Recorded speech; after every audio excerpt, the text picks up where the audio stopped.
Hello, Abraham. There's this beautiful little piece that just takes me almost instantly into the vortex. And I got it from a little snippet of something on one of your CDs. And I haven't heard you talk about it very much, but it just works wonders for me. And you were talking to someone and said, when you're out of sorts with someone, it's because you don't love yourself enough. And that just hit me in a wonderful way. And every time I've been out of sorts with someone, and I remember to use it, and I think of it, I just instantly get this rush of energy through my body. And it starts taking me to a really good place. And I recognize that when I start loving myself more, all of a sudden things just start resolving. Well, that's really good advice and really good practice for someone who hangs around in the vicinity of the vortex enough that you can easily slip in there. It's an indicator of how close to the vortex you usually are, that you can go there so easily. That's a good thing. I have a question. I want to know what the physical universe is really made up of. Is it made up of source? Is like the chair and the walls and the curtains, are they're vibrational, and when I shoot off a rocket of desire, the source within me becomes it vibrationally. What I want to know, is there a fundamental change from what that is vibrationally to, say, what the curtain is vibrationally, or is it my perspective has shifted and I can just see something? Well, it's both, but we'll be very specific about this. Your perspective, you have to have your physical sensors translate the vibration into what appears to be this physical stuff. But the physical stuff does have a vibrational difference from the non-physical stuff, even though everything that is physical is non-physical in nature. So the best way we can describe it to you is the physical stuff is it's a condensation of energy. It's a denseness of energy. It's like, imagine the black hole, which the scientists are discovering and beginning to talk about. That is a vortex of attraction that draws in and compresses matter. And so the details of your question are, well, what really is matter? And how is matter distinguished from just usual energy? And we say it is more focused upon energy. And in the more focusing upon it, it becomes what the word might be called dense. It becomes then translatable through the physical sensors that translate it. Did you get that? Yeah.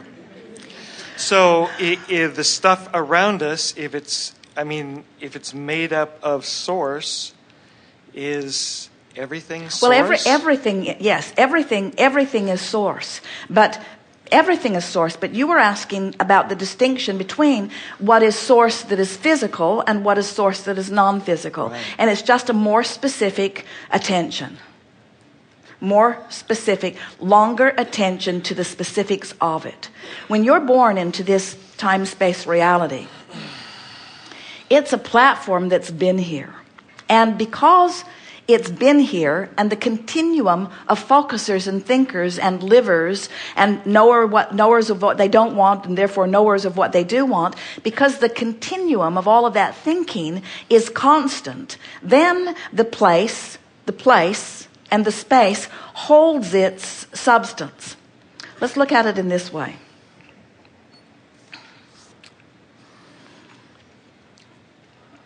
Let's say that you are a physical being who has been enjoying the building of some buildings in a few different places. Jerry and Esther have been doing that. They've built several buildings in Texas around their publication facility and their home, and they have a couple of houses in California that they have been constructing.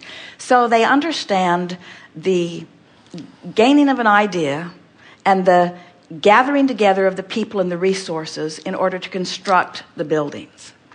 But the construction of these projects is far more than the gathering of the physical stuff. There's a non-physical energy about it too. It's what we are calling the attraction power. It's the expanse between the idea and the vibrational alignment with the idea that lines up the cooperative components that allows the construction of it. So we'll just give that to you generally. You sort of heard it. You sort of get what we mean. So let's say that a person has built a building and that the building really turned out rather well. And so this creator can focus on the building and appreciate its beauty and its completion and the well-beingness of it. Or the person could remember the struggle that it took to build the building. What we are suggesting is that if after the fact you focus upon the building from the struggle standpoint, you actually begin the deconstruction of the building. If you focus with appreciation, then you maintain the continuity of the building. Now, a lot of people experience that. In other words, a house that no one lives in disintegrates far faster than a house that someone lives in. Have you noticed?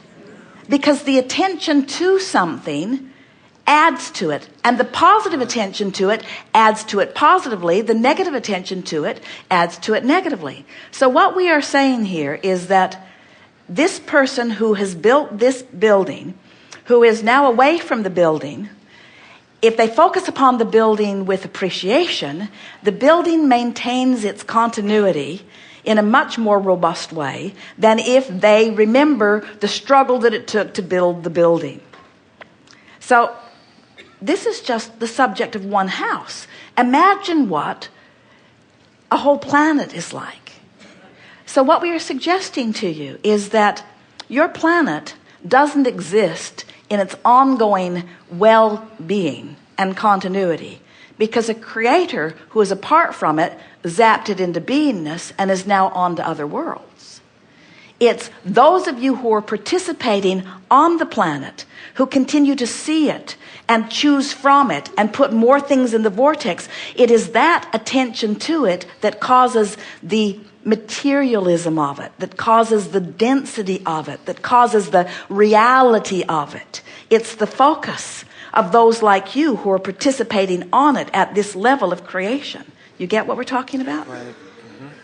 Satisfying, isn't it? Yes. To think like that. Satisfying to realize that you maintain a relationship through your positive attention and appreciation. And you cause a disintegration of a relationship through your yearning and longing and pointing out negative aspects. In other words, everything is in flux and everything is becoming. The question is it becoming what you want or is it becoming the absence of what you want? Are you constructing what you want or are you constructing what you don't want? Because you're never in the act of not constructing something, you see. So one of the most magnificent and wonderful things about this physical time-space reality is the billions of people who are on this planet who are focusing and therefore constructing. And even those who are aware of what they don't want are still constructing the vortex of what you do want, you see. We're really appreciating this question because you've taken us into an explanation beyond what we've discussed before, that you are the creator of your experience. You are the creator of you. And you are co-creating with all the others who are the creator of their experience. And the collaborative, co-creative process is what equals the realness of this time-space reality. And the continuity is there because you come and go intermittently. In other words, you didn't all get here at once and you aren't going to all leave at once. There are enough of you who are consistently here, consistently focusing, consistently thinking, consistently creating the vortex, consistently being born, consistently having fresh insight, consistently reaching for more, consistently coming into the vortex. The conversation that we've been having with all of you here today is especially exhilarating to us because we know that what we may have accomplished here together, it's up to you whether you receive it or not. What we may have accomplished here together is that you are source energy in physical bodies who have rebooted your understanding of who you are, and you didn't have to be reborn into an infant body in order to do that.